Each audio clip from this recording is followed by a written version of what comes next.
Continuamos adelante con nuestro aprendizaje sobre las Sagradas Escrituras en este mes de septiembre, mes de la Biblia, y te invito a que unidos de corazón digamos: Dios nuestro, que llenaste los corazones de tus fieles con la luz del Espíritu Santo, concédenos que, guiados por el mismo Espíritu, procedamos siempre con rectitud y gocemos de sus consuelos. Por Jesucristo nuestro Señor. Amén.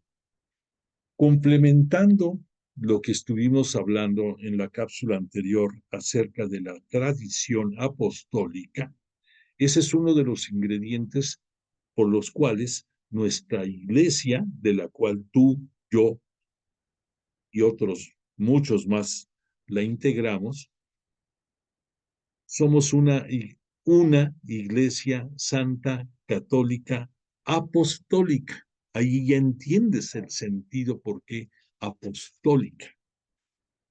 Pero quiero también precisarte que no te vayas a confundir con dos diferentes apreciaciones, concretamente con la palabra de Dios y la palabra en la Sagrada Escritura. ¿A qué me refiero? Pues que nosotros en la propia, en las propias Escrituras, que es palabra de Dios, vamos a ver que en ciertos momentos los evangelistas y muchos otros escritores sagrados se refieren a la sabiduría divina y posteriormente en el Nuevo Testamento a la sabiduría de Jesús como la palabra. Entonces el término de palabra, que en griego sería el logos, es el fundamento creador, es el fundamento por el cual Dios, en conjunto con Jesús y con el Espíritu Santo, o sea, la Santísima Trinidad, participaron en la creación del cosmos y en la creación del hombre. Tú vas a decir: óyeme, yo nada más he escuchado que Dios lo hizo. Es lo que importa es que tenemos que ir aprendiendo poco a poco y avanzando, pero dentro del libro del Génesis, que nos habla de estos primeros tiempos, vamos a poder estudiar que en uno de sus versos dice, refiriéndose a Dios, que cita: hagamos al hombre a imagen y semejanza. Y eso de hagamos indica que no está Dios solo.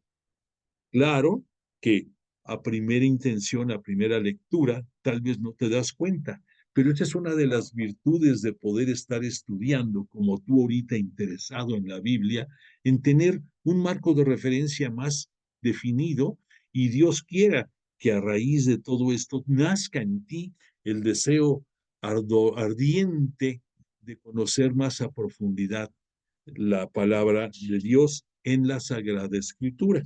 Ese es el otro concepto.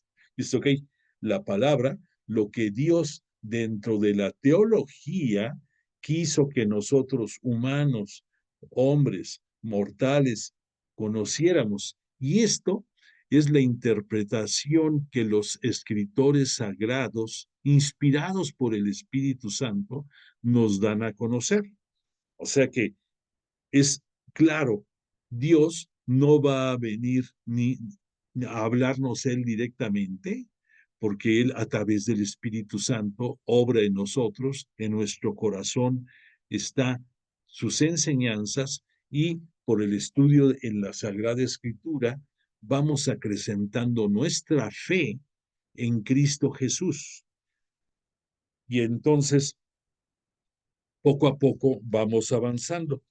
Y quiero decirte también que ahorita que cité el Génesis, es algo que desde ahorita tienes que tener claridad. El Génesis, que es el primer libro de la Biblia, no quiere decir que haya sido el primer libro que se escribió. El Génesis es resultado de mucho tiempo de reflexiones, y en pocas palabras se se cree que fue escrito más o menos ya casi por el año 1100, probablemente antes de Cristo. Dices, pero hay 1100 años de que, de, del inicio de esa eh, referencia del origen del cosmos, del universo y del hombre a cuando se escribió el libro. Además, recuerda que el Génesis no es un libro científico, no es un libro técnico, es la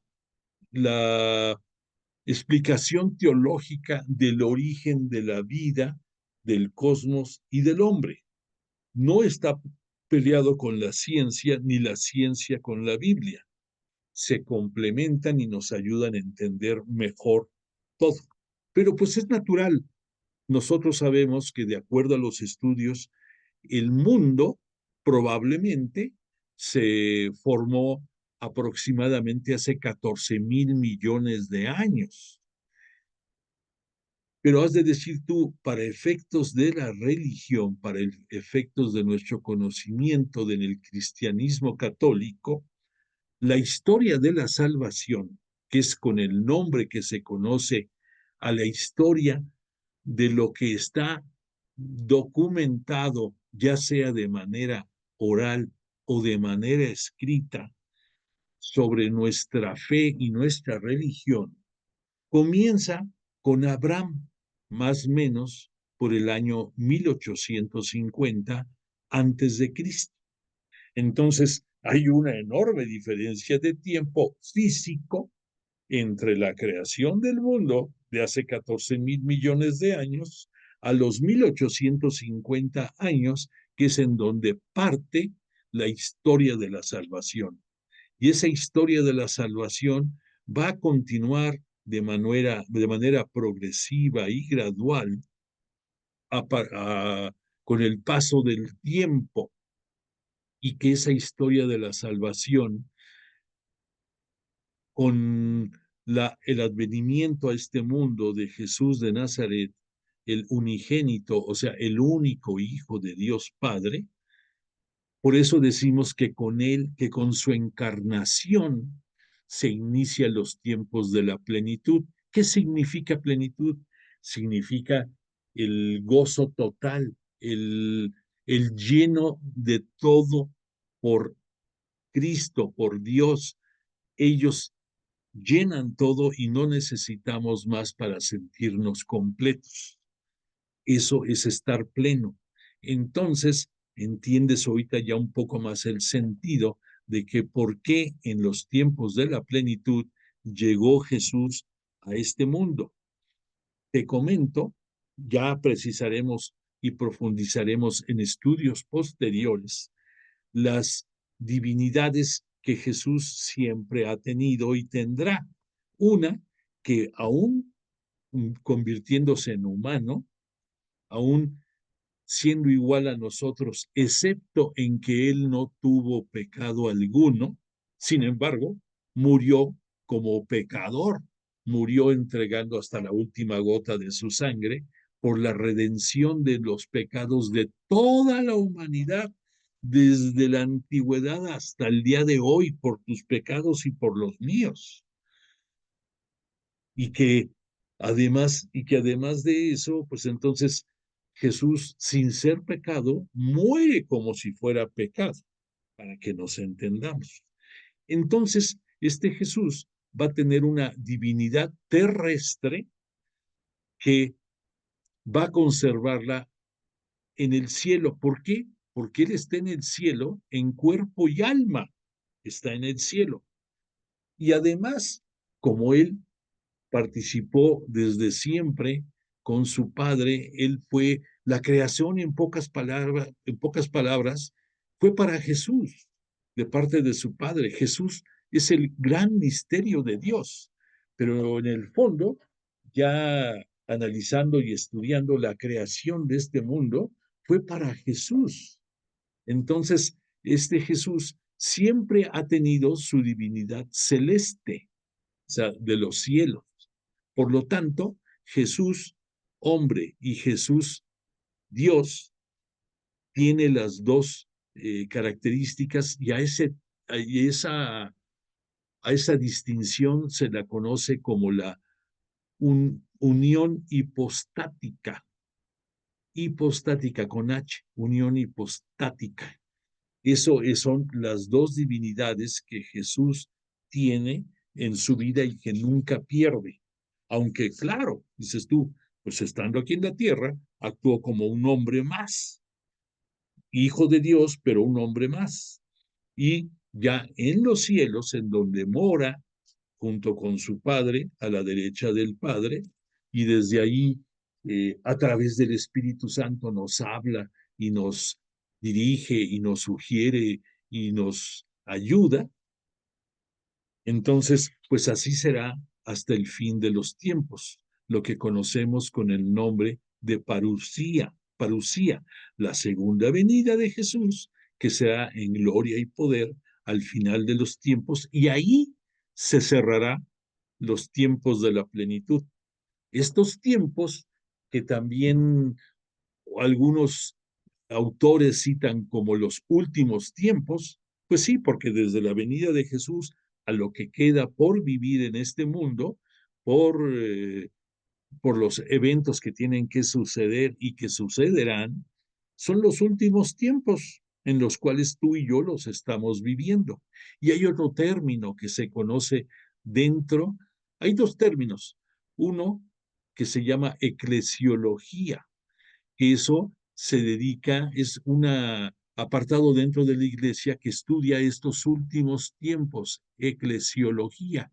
Y hay otro más que se llama cristología, que la cristología es estudiar a Jesús desde que fue glorificado, desde que ascendió al cielo, no definitivamente, sino después de su gloriosa resurrección, que asciende a los cielos para ser glorificado, ahí es cuando adquiere el título de Mesías, el título de Señor, el título de Salvador. Entonces, con ese evento comienza la historia de la cristología, una rama hermosa dentro de nuestra religión en que se estudia únicamente a Cristo. Entonces, resumiendo, la palabra de la conocemos nosotros en un principio a través de los apóstoles en forma oral y a través de sus sucesores ya iluminados y movidos por el Espíritu Santo. Y posteriormente, los escritores sagrados, inspirados también por el Espíritu Santo, iluminados por el Espíritu Santo, nos van a dejar en forma escrita sus enseñanzas acerca de la historia de la salvación. La Iglesia de Cristo conserva y transmite la palabra de Dios, tanto en la tradición oral recibida de los apóstoles como en la tradición escrita contenida en los libros del Antiguo Testamento y los del Nuevo Testamento.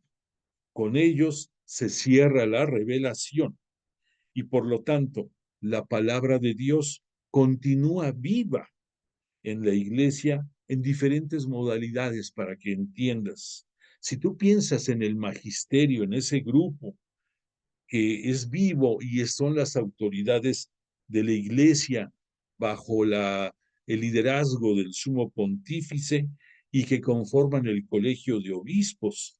O también piensa en las personas que predican la palabra de Dios en la liturgia, los que cada celebración eucarística ves que suben al ambón y que leen la palabra de Dios y nos tratan de embeber, que nos embebamos en ella, que la vivamos.